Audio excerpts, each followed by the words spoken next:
नमस्कार दोस्तों, welcome to series. Economy के क्वेश्चन देखेंगे आज। किस वर्ष राष्ट्रीय भूमि अभिलेख आधुनिकीकरण कार्यक्रम प्रारंभ किया गया था? 2008, 9, 10, 11। कौन सा सही है? ए, बी, सी, डी में से किस वर्ष राष्ट्रीय भूमि अभिलेख का आधुनिकीकरण? देखिए, ये 2008 से स्टार्ट किया गया था। भूमि अभिलेख आधुनिकीकरण मतलब जो खेत है उसको मापक्रम, जो डिजिटलाइज करने का कार्यक्रम था, इसको आधुनिकीकरण कार्यक्रम बोलते हैं। कब किया गया था? 2008 में किया गया था। इसकी व्याख्या देखते हैं। चलो, डिजिटल इंडिया भूमि अभिलेख राष्ट्रीय भूमि अभिलेख आधुनिकीकरण कार्यक्रम को भारत सरकार ने सेंट्रल गवर्नमेंट ने 2008 में शुरू किया गया था। इसे अब डिजिटल इंडिया भूमि अभिलेख आधुनिकीकरण कार्यक्रम के नाम से जाना जाता है। डिजिटल इंडिया के नाम, भूमि अभिलेख आधुनिकीकरण के नाम से। इस कार्यक्रम के तहत भूमि रिकॉर्ड को डिजिटल बनाने और आधुनिकीकरण करने का मकसद है, और इसके अलावा इसे केंद्रीकृत भूमि रिकॉर्ड प्रबंधन प्रणाली विकसित करना भी इसका मकसद है। इस कार्यक्रम के तहत भूमि अभिलेखों से जुड़े कई काम किए जा रहे हैं, जैसे भूमि अभिलेखों का कंप्यूटरीकरण, राजस्व प्रशासन को मजबूत करना, भूमि अभिलेखों को अपडेट करना, भूमि अभिलेख प्रणाली को पारदर्शिता बढ़ाना। अर्थात खेतों में आसपास जो बगल है वो कभी कभार कब्जा कर लेते हैं, उनमें लड़ाई झगड़ों के विवादों को कम करना इसका मकसद है। और कि कोई भी कमजोर व्यक्ति, ताकि देखो, मामला केस कोर्ट में जाता ही जाता है और कोर्ट का टाइम भी खराब ना हो, आसानी से मामले सुलझाए जा सके, इस पक्ष को ध्यान में रखते हुए इस कार्यक्रम की शुरुआत की गई थी। चलिए अगला क्वेश्चन देखते हैं। भारतीय गुणवत्ता परिषद के संदर्भ में कौन सा कथन सही है? इसको देख, क्यूसीआई का गठन भारत सरकार और भारतीय उद्योग द्वारा संयुक्त रूप से किया गया था। दूसरा कथन है, क्यूसीआई के अध्यक्ष की नियुक्ति उद्योग सरकार को की गई संस्तुतियों पर प्रधानमंत्री द्वारा की गई है। कौन सा सही है इनमें से? पहला सही है, दूसरा सही है, दोनों सही है या दोनों गलत है? चलिए इसका आंसर देखते हैं। ये दोनों कथन सही है। जो गुणवत्ता परिषद है इसका गठन भारत सरकार और भारतीय उद्योग द्वारा वाणिज्यिक मंत्रालय द्वारा संयुक्त रूप से किया गया था, गुणवत्ता परिषद को ध्यान में रखते हुए। चलिए इसकी व्याख्या देखते हैं। भारतीय गुणवत्ता परिषद QCI, quality control of India. QCI Bharat के तीसरे पक्ष की राष्ट्रीय मान्यता प्रणाली की स्थापना और देखरेख करती है। क्यूसीआई के अध्यक्ष की नियुक्ति भारत सरकार के प्रधानमंत्री करते हैं। क्यूसीआई का प्रमाणन निकायों की मान्यता देती है, प्रमाणन देती है, अर्थात प्रमाण पत्र देती है, जो कि लोगो होता है।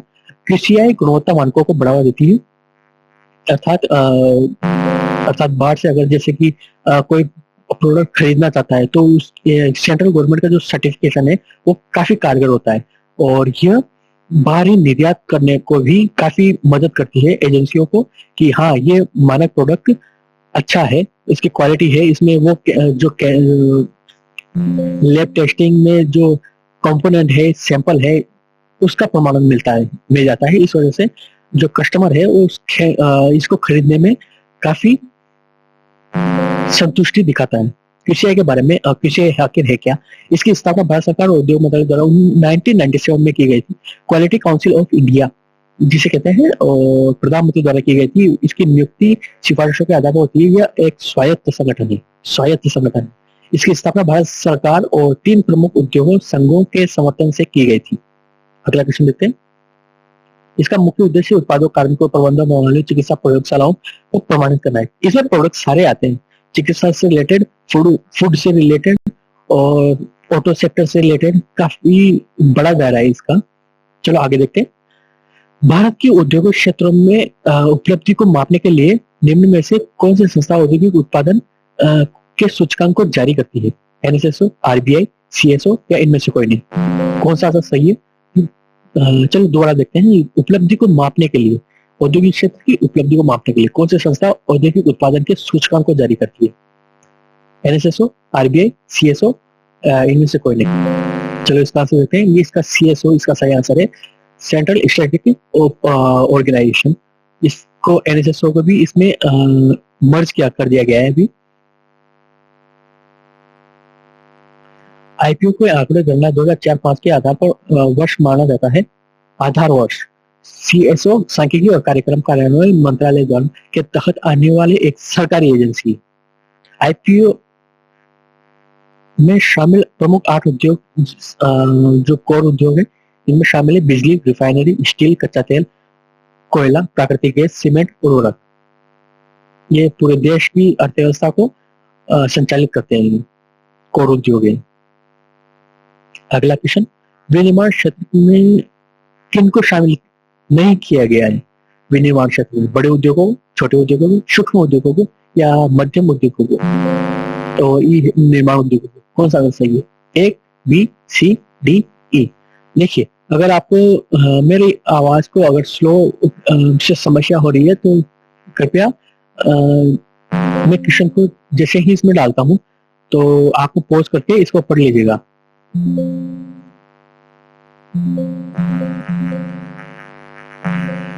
चलिए इसका आंसर देखते हैं। इसमें निर्माण उद्योगों को शामिल नहीं किया गया है विनिर्माण क्षेत्र में। बाकी बड़े उद्योगों, छोटे उद्योगों, सूक्ष्म, मध्यम, ये सभी उद्योग है निर्माण क्षेत्र, प्रोडक्शन लाइन विनिर्माण क्षेत्र में नहीं है।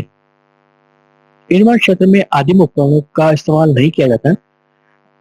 विनिर्माण क्षेत्र में आदिम का उपयोग नहीं किया जाता। विनिर्माण में मशीनरी को चलाने के लिए बिजली या किसी अन्य तरह की शक्ति की जरूरत नहीं होती। विनिर्माण क्षेत्र कच्चे माल की और तैयार माल में बदलने की प्रक्रिया है। विनिर्माण क्षेत्र तो विनिर्माण में औजारों, मानव श्रम, मशीनरी, रासायनिक प्रोसेसिंग का इस्तेमाल किया जाता है। ठीक है, आपको बिल्कुल बेस जो है वो समझ में आ गया होगा कि आखिर विनिर्माण क्षेत्र क्या होता है और छोटे बड़े सूक्ष्म मध्यम उद्योग ये होके क्या है, प्रोडक्शन लाइन होती क्या है। अगला क्वेश्चन, निम्न में से किस लघु उद्योगों की समस्या नहीं है?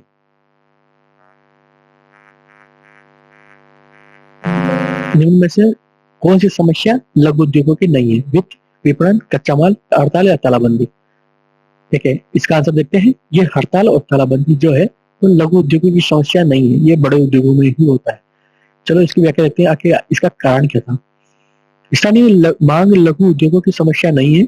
लघु उद्योगों से जुड़ी कुछ समस्याएं क्या क्या है? समय पर और पर्याप्त ऋण की कमी, अक्षम प्रबंधन, अक्षम प्रबंधन, बुनियादी ढांचे की कमी, तकनीकी अप्रचलन, कच्चे माल की सीमित उपलब्धता, मार्केटिंग की समस्या। ये छोटे उद्योगों में होता है क्योंकि जो लेबर और स्किल्स लेबर जो है उनकी कमी होती है लघु उद्योगों में। लघु उद्योग के बारे में कुछ खास बातें देखते हैं। लघु उद्योग छोटे पैमाने पर बड़े पर काम करने वाले उद्योग होते हैं। इनमें विनिर्माण सेवाएं प्रदान करना, उत्पादन छोटे पैमाने पर किया जाता है। चलिए आगे बढ़ते हैं, आपको समझ में आ गया होगा। अगला क्वेश्चन, भुगतान संतुलन की गणना में सामग्री संतुलन होता है। भुगतान संतुलन आखिर होता क्या है, उसका फॉर्मूला क्या होता है? चालू खाता का संतुलन प्लस पूंजी खाते का संतुलन प्लस सांख्यिकीय विसंगतियां, वस्तु और अदृश्य सामग्री का निर्यात, वस्तुओं का आयात, इनमें से घटाना, विदेशी विनिमय अंतर्वाह माइनस विदेशी विनिमय बाह्य प्रभाव, और डी है वस्तुओं और अदृश्य सामग्री का निर्यात प्लस वस्तुओं और अदृश्य सामग्री का आयात। कौन सा सही है? ए, बी, सी, डी। इसका आंसर देखते हैं। ये चालू खाते का संतुलन प्लस पूंजी खाते का संतुलन प्लस सांख्यिकीय विसंगतियां, ये ए इसका सही आंसर है। इसकी पूर्ण व्याख्या देखते हैं। भुगतान संतुलन किसी अर्थव्यवस्था में के बाकी दुनिया के साथ आर्थिक लेन देन का सारांश होता है। इसमें वस्तुओं, सेवाओं और वित्तीय परिसंपत्तियों के निर्यात और आयात के साथ साथ हस्तांतरण भुगतान शामिल होते हैं। ठीक है, भुगतान संतुलन में कॉर्पोरेट, व्यक्तियों और सरकार द्वारा किए गए सभी लेन देन शामिल होते हैं। देखिए, मेरी आवाज से अगर समस्या होती है कभी कभार, जैसे खुद सेल्फ एनालिसिस करना जिनकी आदत है वो अच्छी बात है, तो इसे पॉज करके आप पढ़ लीजिएगा और इसके आगे बता दीजिएगा। अगला क्वेश्चन है, नियोजन काल में आयातों की प्रमुख मेड़ रही है। पूंजीगत वस्तुएं, खाद्यान्न का आयात, रखरखाव आयात या उपभोग सभी? देखिए इसके ऊपर आ गया होगा। इसके सभी सारे सही आंसर है उपभोग सभी। इसकी पूरी व्याख्या देखते हैं। नियोजन काल में आयात के प्रमुख मद है जो कि नियोजन काल में निम्नलिखित है: मशीनरी, पूंजीगत माल, कच्चा माल, पेट्रोलियम उत्पाद, रसायन उर्वरक, खाद्य पदार्थ आयात करने के कारण। आखिर कारण क्या है? गुणवत्ता, तकनीक, आयात नीति में परिवर्तन, और इसका निष्कर्ष क्या है? पॉज करके पढ़िएगा। अगला क्वेश्चन, निम्न में से कौन सी भुगतान संतुलन की दृश्य मदे है? विदेशों द्वारा पूंजी निवेश, जहाज का किराया, वस्तुओं का निर्यात या विदेशों में किया गया सरकारी व्यय। देखिए, दृश्य मदों में जहाज का किराया, विदेशों की पूंजी निवेश, ये दोनों गलत है। वस्तुओं का निर्यात ये सही है। विदेशों में किया गया सरकारी व्यय ये गलत है। देखिए, इसका पूरी व्याख्या, दृश्य आयात और निर्यात ये दोनों शामिल होते हैं दृश्य मदों में, और वस्तुओं के आयात निर्यात को शामिल किया जाता है। भुगतान संतुलन बीओपी एक देश के अंतर्राष्ट्रीय व्यापार और आर्थिक लेनदेन का विवरण होता है। यह किसी देश की आर्थिक स्थिरता और स्थिरता के बारे में जानने का एक उपाय है। बीपीओ में 3 प्रमुख मुख्य खाते होते हैं: चालू खाता, पूंजी खाता, या वित्तीय खाता। या नहीं, ये तीनों प्लस है, मतलब तीनों खाते शामिल है। चालू खाता जो डेली के डेली ट्रांसफर किया जाता है विदेश स्तर पर, अर्थात देशों में। हम अमेरिका से जैसे कुछ सामान मंगाते हैं तो आज के आज पेमेंट भेजना है, तो ये इसमें शामिल होते हैं। और पूंजीगत व्यय ये लॉन्ग टाइम के लिए होता है, जैसे कि यूएन और बाहर से जितना भी पैसा आता है और विदेशी स्तरों पर कुछ खरीद फरोख्त होती है लंबे समय के लिए। उदाहरण के तौर पर जैसे टोल नाकों पर जो अमाउंट आता है वो इनको इन्वेस्टर को भेजा जाता है, जिसने रोड बनाने, ब्रिज बनाने में इन्वेस्ट किया है, उनको वापस भेजा जाता है। ये पूंजीगत खाते के अंतर्गत ही आते हैं। और वित्तीय खाता, जैसा कि नाम से संबंधित हो रहा है, ये वित्त से संबंधित है। बीओपी में प्राप्तियों को क्रेडिट पक्ष पर और भुगतानों को डेबिट पक्ष पर दर्ज किया जाता है। अगला क्वेश्चन देखते हैं। निर्यात प्रोत्साहन हेतु सरकारी प्रयासों में सम्मिलित क्या क्या है? जांच समितियां, प्रोत्साहन संस्थाएं, प्रोत्साहन योजनाएं, या उपरोक्त सभी। लेकिन निर्यात प्रोत्साहन हेतु सरकारी प्रयासों में सम्मिलित कौन कौन से होती है? ए, बी, सी, डी। इसका सही आंसर डी है। सरकारी प्रयासों में सम्मिलित जांच समितियां भी शामिल होती है, प्रोत्साहन संस्थाएं भी होती है, प्रोत्साहन योजनाएं भी होती है। योजनाओं की वजह से ही जो संस्थाएं बनती है, समितियां बनती है, और जांच समितियां इसकी जवाबदेहिता को दायर करती है। इसकी व्याख्या अगला क्वेश्चन पोस्ट करके पढ़िएगा, आपको मेंस के लिए भी काफी अच्छे अच्छे मुद्दे मिल जाएंगे। 10वां है, भारत में व्यापार नीति का संबंध है निर्यात में वृद्धि से, भारत में आयात में वृद्धि से, आयात के प्रतिस्थापन से, आयात प्रतिस्थापन और निर्यात वृद्धि से। ठीक है, इसका सही आंसर देखते हैं, ए, बी, सी, डी। इसमें से डी सही आंसर है, आयात प्रतिस्थापन और निर्यात वृद्धि से, इसका सही आंसर है। चलिए इसकी व्याख्या देखते हैं। भारत में व्यापार नीति का संबंध आयात प्रतिस्थापन और वृद्धि से है। अगला क्वेश्चन देखते हैं। टंडन समिति का गठन 1980 में किया गया था और गोरवाला समिति का गठन 1949 में किया गया था। इनमें से कौन सा सही है? ए, दो, दोनों सही है, दोनों गलत है? देखिए, इसमें से ये दोनों सही है। टंडन समिति का गठन 1980 में किया गया था और गोरवाला समिति का गठन 49 में किया गया था।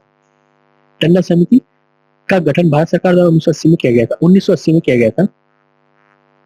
इसका उद्देश्य क्या था? बैंकों की वित्तीय स्थिति का मूल्यांकन करना, नियामक सुधारों में सिफारिश करना, वित्तीय अनुशासन को बढ़ावा देना और ऋण वितरण प्रक्रिया में सुधार करना। और टंडन समिति इसके उद्देश्य लोक सेवाओं की जांच करना, सुधार की सिफारिश करना, भ्रष्टाचार का नियंत्रण करना और प्रशासनिक दक्षता को सुनिश्चित करना। Thank you.